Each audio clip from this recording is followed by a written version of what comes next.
name's Tim Holden, and I'm a member of Anchor Community Church here in Avon Lake, along with my wife Milta. And again, we've been here about 10, 12 years in this area. But I wanted to thank, first of all, Friends Helping Friends for their financial support. What I've been through this past year has cost, just in a hospital expense, well over $1 million. And so any kind of help financially with bills that aren't paid by insurance is a tremendous help. So again, my thanks to the group. Going back to November of last year, I was a lifeguard at the YMCA here in Avon. It was part-time work, and I enjoyed it immensely. It was fun to do something like that, working with the kids, high school kids and college kids. But there was an incident back in November of last year where a man had gone into the water, and he had a massive coronary, unfortunately. I went in to get him, and he had died right there. But he was a very big man, about 400 pounds. And in the effort to get him out of the water and on the deck, in pushing him up and out, I broke a small bone in my left foot. And I did not know that at the time. And so as the weeks and months went by, I would get a sore foot every now and then. I would take some Advil or Relief, and it would go away. But after a number of months, it wouldn't go away. And then we're into this year, February, March timeframe. And I just totally was enveloped in an infection. My left foot was infected, and it went through my whole body. And I went down quickly. So from about March timeframe for about 4 months, I was in a coma. They life-flighted me from St. John Hospital here in Westlake to the downtown campus at UH, and I had 108 fever. I was not expected to live, and if I did, they didn't expect that I would have any brain function. But here I am. And so quite an amazing thing. The doctors that cared for me as a group said they had never seen anything like it in their years of caring for infected people. But I had survived. I lost the use of my legs and my arms in that period of time. I had to regain that through therapy. And I'm still in physical therapy to this day. Probably will be in therapy for the rest of my life, but again, I'm here and happy to be here. The thing that I'll leave you with is that the one doctor, the head of the infection department, Dr. Hirsch is her name, came into my room when I woke up and I was starting to feel a little bit better. She had her entourage with her, and usually there's 6 or 8 attendings and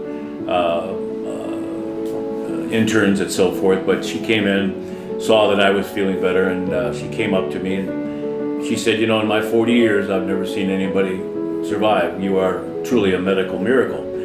And then she came up close and pointed her finger at my chest, and I never forget this. She said, God is not done with you yet.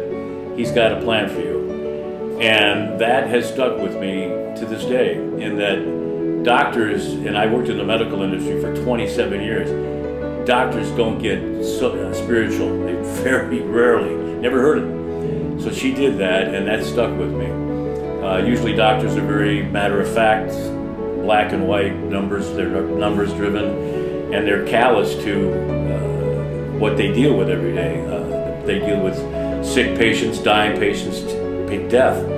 And so they do get a thick skin. But when she did that was a moment that I'll never forget. So I have on my wrist here something that says "Watch for God."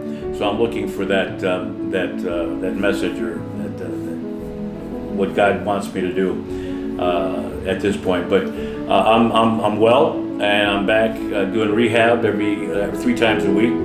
And I went from a wheelchair to a rollator, and now to a cane, and things are getting better in that respect. So that's about it. I'm happy to be here again, and so is my family very happy too. So thank you.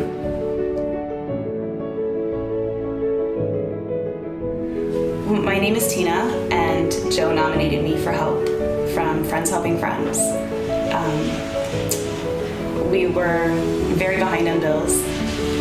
My husband had left, and I was super in debt and already 2 house payments behind. And it was the end of June, I think, and the bank called, and I had literally just days to get a house payment in to stop them from sending me to foreclosure. And I didn't have it. I started reaching out to organizations, and no one could help. And I found Friends Helping Friends, and I honestly didn't expect to get a call back because that's the way my luck was going at that time. And they really were my last hope. I hadn't told my kids that we were going to be homeless, and I didn't know what I was going to do. And Joe called me back right away. He called me back and he listened, and I think it was within the next day or two, he was coming to my house, and they not only got me caught up, like they made me current. It wasn't one house payment, they made me current so that the next month our house wasn't going to be at risk. And I will forever be thankful. You just don't even understand. Right after that, I had gotten a call that my great nephew needed a place to stay, a toddler. If I hadn't had my home, I wouldn't have been able to take him and help them for the summer. I have a senior in high school who is now getting college acceptance letters. I don't know if he would have done that from a homeless shelter. You know, they didn't just save our home, like they saved my family. They did. I am so thankful. There's nothing I could do to repay that. These are my favorite people in the whole world. And we've been here for almost 10 years. And this is ours. And we don't have a whole lot, but this was ours. We had to stay. We had to stay, and we're current, and it was one less worry in our situation, and not having to fight to pinch together extra on the house payment to try to see that I was able to pull us out of the debt that I was left in. And my kids didn't have to go through that. They didn't have to be homeless. We didn't have to drop grade point averages because things were going wrong. They really saved us. I was so afraid of them looking at me and being disappointed. And like I said, Friends Helping Friends made sure that they were safe